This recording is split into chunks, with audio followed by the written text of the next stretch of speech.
El radicalismo se salvó de una decisión.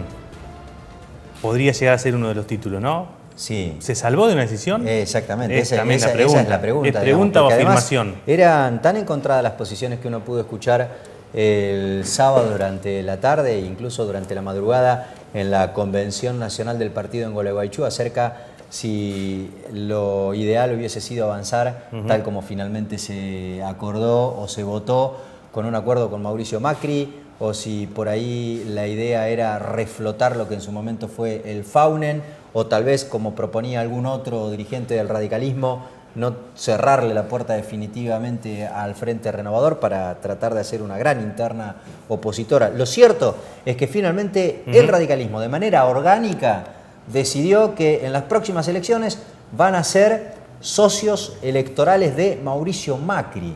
Mal que les pese a un sector, te diría que importante del radicalismo, que justamente no ve para nada con buenos ojos la decisión que ha tomado su partido. Por eso la pregunta es, ¿le harán caso a quienes conducen el partido en este caso? Lo vamos a consultar al diputado nacional Cachi Gutiérrez. ¿Cómo le va? Buenas noches, ¿cómo anda? ¿Qué tal, Fabián? Hola, Albino. Diputado, ¿cómo le va? ¿Y qué hacemos ahora? Bueno, lo primero que hay que rescatar que después del 2001, con el fin de los partidos políticos y el que se vayan todos, soy un partido político, quizás el único en la Argentina, delibera, discute y orgánicamente resuelve una posición. Mal que me pese, hay una mayoría que resolvió en un congreso, después de 10, 12 horas de debate, una posición, y eso creo que habla bien del sistema de partidos.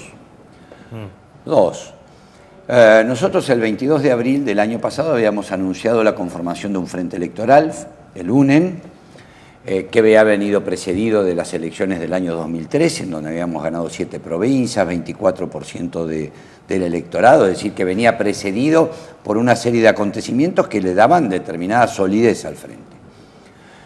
A la distancia yo creo que muchos de los que constituyeron el Frente Amplio UNEN lo constituyeron para luego destruirlo, no se destruye lo que no existe.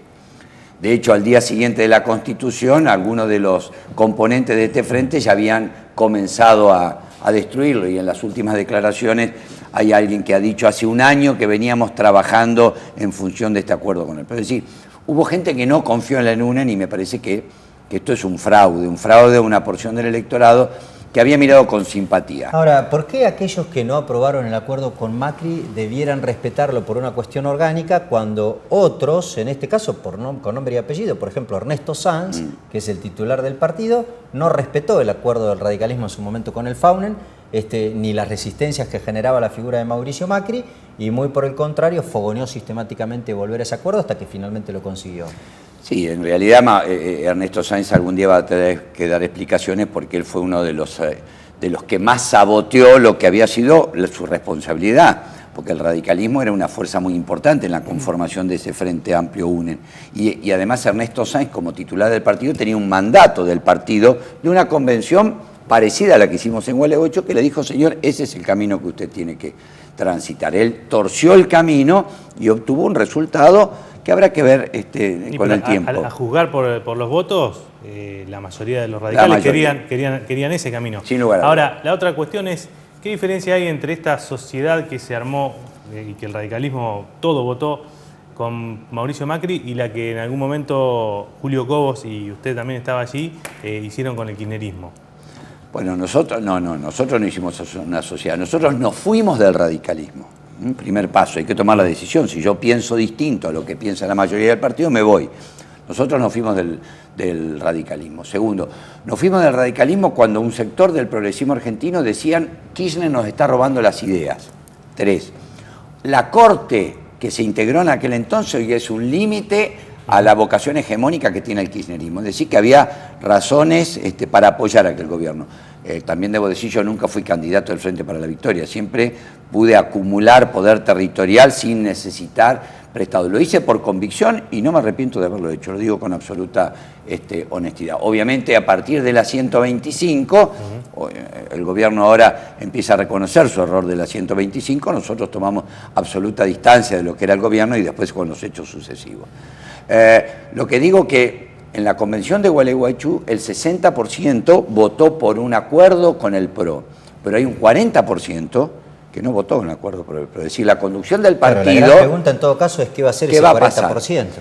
Bueno, en primer lugar, salir de la sorpresa, porque el 40% del partido siguió por la recta que teníamos indicada desde la convención anterior y un 60% pegó un volantazo a la derecha.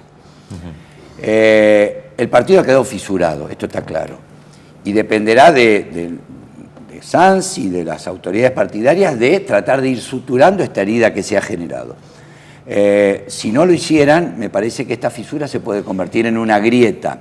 Nosotros vamos a representar ese 40%, el 40% que interpretan los jóvenes, la franja, la juventud, que están muy enojadas y están muy mal porque entienden que esto es un acuerdo con un sector conservador de la política. ¿Cómo lo va a manifestar, digamos, electoralmente? ¿Cómo lo va a representar? Bueno, nosotros hemos dicho, y en esto hay que atenerse a lo que uno compromete, vamos a respetar la voluntad del partido. Hace falta, en nuestro caso, en la provincia de Buenos Aires, que eso se traduzca. El partido ha dicho que en las provincias se pueden hacer frentes electorales más amplios y habrá que dar este debate en la provincia de Buenos Aires. Y en general vamos a tratar de contener. Yo estoy proponiendo en estos días construir una línea interna dentro del radicalismo que albergue a este 40% que está fuertemente en disidencia con la conducción nacional. Pero no vamos a romper el partido, si está claro, no, está bien. No la vamos a romper. Sí. No perdió terreno el radicalismo, lo que se supone que, porque digamos, yo lo escucho a Ernesto Sanz y algunos de los impulsores del acuerdo con Mauricio Macri, y dicen, la verdad es que nosotros queremos un acuerdo electoral con el PRO, pero en realidad le queremos ganar en las primarias y ser nosotros desde el partido quien estemos a la cabeza, digamos, de ese armado electoral. ¿No perdió una chance importante el radicalismo de poner a Cobos como candidato del radicalismo para competirle con un poco mayor de fortaleza electoral a Mauricio Macri? A la luz de los resultados, la verdad es que Ernesto Sanz casi que ni mueve mucho el amperímetro. Van derecho a perder la elección. Sí, está absolutamente claro que es así. Ernesto en las últimas mediciones no aparece. Bueno, todos vamos a desearle la mejor de la suerte. Cobos claramente dijo que él no compartía un frente electoral con el PRO, con Mauricio Macri, razón por la cual que no iba a pelear su candidatura a presidente en la convención si este era el acuerdo que salía. Y obviamente cumplió con su compromiso. La mayoría definió en un sentido y Julio Cobos dijo, yo desisto de mi candidatura a presidente. ¿Eso implica, por ejemplo, que Miguel Base tampoco va a ser candidato a gobernador? No, bueno, ejemplo, todo esto hay que hablar. No se sabe. Todavía... Esa pregunta era clave porque no había habido ningún tipo de... Intentamos en las últimas horas hablar con Miguel Base a ver qué iba a pasar, porque digo, el acuerdo con el PRO a nivel nacional se traslada automáticamente a la provincia de Buenos Aires, que es uno de los terrenos, digamos, electoralmente hablando, más importantes de la Argentina, si no el más importante, y en ese caso Base va a competir ahora con Vidal, por ejemplo. Y Pose, por ejemplo. ¿O es una chance? El partido ha dicho que las listas de legisladores nacionales tienen que ser listas únicas, es decir, habrá un proceso de negociación en el que con el PRO, la coalición cívica y el radicalismo se integrarán las listas de diputados nacionales. Obviamente yo acompaño la pretensión de Miguel Base de ser reelecto diputado nacional, me parece que tiene justos méritos para hacerlo. Obviamente pertenecemos al sector que en Gualeguaychú fue derrotado, pero derrotado con un 40%, no es que no fue 90-10 el resultado, y supongo yo que el sector mayoritario va a reconocer estas asimetrías que existen en el seno del partido y reconocerá quiénes pueden estar integrando en las listas. Pero lo cierto es que hasta ahora no ha habido diálogo, esperemos que en las próximas horas pueda haberlo. Sabemos que están discutiendo... Hablamos de las candidaturas, digamos. A gobernador, en este caso. Hablamos de las candidaturas. Es un candidato a gobernador en la provincia pero de Buenos Aires. en esto yo creo que el sector mayoritario, quien ganó, bueno, es hoy el que debería poner un candidato. Debería poner el candidato, obviamente. Yo no me imagino a Miguel Base siendo candidato de un sector al cual no apoyó. Obviamente él va a acatar la decisión del partido, pero igual que Cobos, nosotros no alentamos esto. Porque además, me parece claro dejar algo en evidencia. El próximo gobierno que surja de la oposición es un gobierno que debería surgir con una gran fortaleza parlamentaria. ¿Esto qué quiere decir? Que ningún sector de la oposición que acceda al gobierno nacional va a tener mayoría en el Congreso de la Nación. ¿Qué planteábamos nosotros? Producir primero un acuerdo de una coalición parlamentaria, Frente Renovador, el PRO, la Unión Cívica Radical, la coalición cívica, el gen de Margarita Stolbizer, que le diera solvencia parlamentaria al próximo gobierno. Y después competir, pero un acuerdo mínimo parlamentario. en el camino que hemos iniciado, es muy difícil que se puedan obtener mayorías en el Congreso de la Nación. Y para el caso de que la oposición ganara, hoy el kirchnerismo o el PJ, habrá que ver cómo se diseña, va a pasar a ser la primera minoría en el Congreso de la Nación, con mayoría en la Cámara de Senadores. Con lo cual, es muy difícil en un proceso de transición democrática, porque lo cierto es que el 2016 empiezan los problemas, no se solucionan los problemas. El próximo gobierno tiene que ordenar el país, no solamente institucionalmente, sino económicamente y socialmente. Le resulta muy difícil. Bueno, no se nos escuchó, esperemos que la razón la tengan ellos por el bienestar del país, lo digo, ¿no? Diputado, gracias. Gracias a usted, Albino, gracias a vos, Fabián. Muy bien, ahí está, Héctor Una de las Gutiérrez, una de las partes de la convención que perdimos, dijo.